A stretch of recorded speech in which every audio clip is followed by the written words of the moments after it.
मुलांना उन्हाळ्यामध्ये बाहेरचं कोल्ड्रिंक आणून देण्यापेक्षा आज आपण घरीच एकदम सोप्या पद्धतीने आणि मुलांना आवडेल अशी मँगो फ्रुटी बनवू.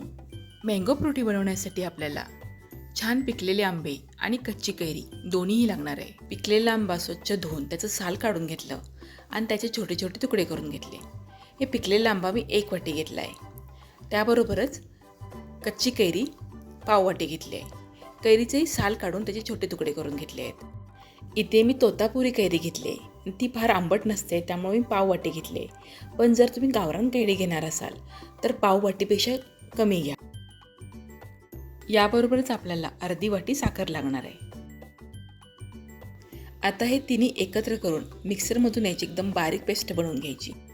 मिक्सरच्या भांड्यामध्ये सगळ्यात आधी साखर आणि कैरी घालायची आणि वरती पिकलेला आंबा घालायचा. कारण आंबा पटकन बारीक होतो, कैरी बारीक होण्यासाठी थोडासा वेळ लागतो. आता हे सगळं एकत्र छान बारीक व्हावं म्हणून यामध्ये अर्धी वाटी पाणी घालायचं. आता आपण याची मिक्सरमधून एकदम बारीक पेस्ट बनवून घेतली. पण बऱ्याच वेळा कैरीची बारीकशी तुकडे यामध्ये शिल्लक राहतात. यासाठी हे मिश्रण आपल्याला गाळून घ्यायचं आहे. मिश्रण गाळून घेतल्यानंतर आपल्याला ते शिजवायचंही आहे. त्यामुळे ज्या भांड्यामध्ये आपण हे मिश्रण शिजवणार आहोत त्याच भांड्यामध्ये हे गाळणीने गाळून घ्यायचे. हे सगळं मिश्रण मी गाळणीमध्ये काढून घेतलं आणि अर्धी वाटी पाणी मिक्सरच्या भांड्यामध्ये घालून मिक्सरच्या भांड्याला ज्यातून हे मिश्रण चिकटलेलं होतं ते काढून घेतलं. आणि पाणी घातल्यामुळं हे मिश्रण थोडंसं पातळ होतं आणि गाळायला सोपं पडतं. आता हे मिश्रण गाळून घेतल्यानंतर बघा, गाळणीमध्ये कैरीचे अगदी बारीकशे तुकडे शिल्लक राहिले आहेत. आता हे आपलं फ्रुटीचं मिश्रण तयार झालं आहे. आता तुम्ही इथे थोडीशी चव घेऊन बघा. तुम्हाला जर यामध्ये साखर कमी वाटत असेल तर तुम्ही ह्या स्टेजला थोडीशी साखर घालू शकता. आता हे आंबा आणि कैरीचं मिश्रण मी गॅसवर उकळायला ठेवलं आहे. याला फक्त मध्यम गॅसवर 1 उकळी आणायची आहे. हे खूप जास्त वेळ शिजवायचं नाही.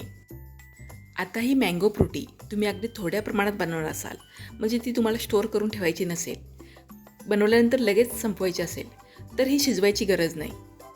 यामध्ये आवश्यकतेनुसार पाणी घालून ही मँगो फ्रुटी थोडी पातळ करून घ्यायची आणि फ्रीजमध्ये ठेवून थंड करायची की आपली झटपट बनणारी मँगो फ्रुटी तयार. पण जर आपल्याला ही मँगो फ्रुटी 7 ते 8 दिवस फ्रीजमध्ये स्टोअर करून ठेवायची असेल तर मात्र ती उकळून घेणं गरजेचं आहे. आता या मिश्रणाला खूप छान उकळी आली. आता गॅस बंद करू आणि हे मिश्रण एका दुसऱ्या भांड्यामध्ये थंड करण्यासाठी ठेवून देऊ. आता हे मिश्रण पूर्णपणे थंड झालं की यामध्ये ज्या वाटीने आपण आंब्याचा पल्प मोजून घेतला होता त्याच वाटीने 2 वाटी पाणी घालायचे. आपण फ्रुटी बनवण्यासाठी एकूण 3 वाटी पाणी घेतलं आहे. आता 2 वाटी पाणी घेतलं. जेव्हा हे मिश्रण गाळून घेतलं तेव्हा अर्धी वाटी आणि जेव्हा आपण हे मिश्रण मिक्सरला लावलं तेव्हा अर्धी वाटी, असं एकूण 3 वाटी पाणी घेतलं आहे. कारण आपण यामध्ये अजून बर्फही टाकणार आहोत, त्यामुळे 3 वाटी पाणी अगदी पुरेसं होतं. कोणताही कृत्रिम रंग न वापरता जशी आपण बाजारातून विकत आणतो तशी मँगो फ्रुटी तयार झाली आहे. ही तयार मँगो फ्रुटी एका हवाबंद काचेच्या बाटलीमध्ये भरून फ्रीजमध्ये ठेवली तर 7 ते 8 दिवस खूप छान टिकते. तरी झटपट बनणारी आणि कमी साहित्यामध्ये बनणारी मँगो फ्रुटी या उन्हाळ्यामध्ये नक्की बनवा. लहान मुलंच काय मोठेही खुश होतील. व्हिडिओ आवडला असेल तर लाईक आणि शेअर करा.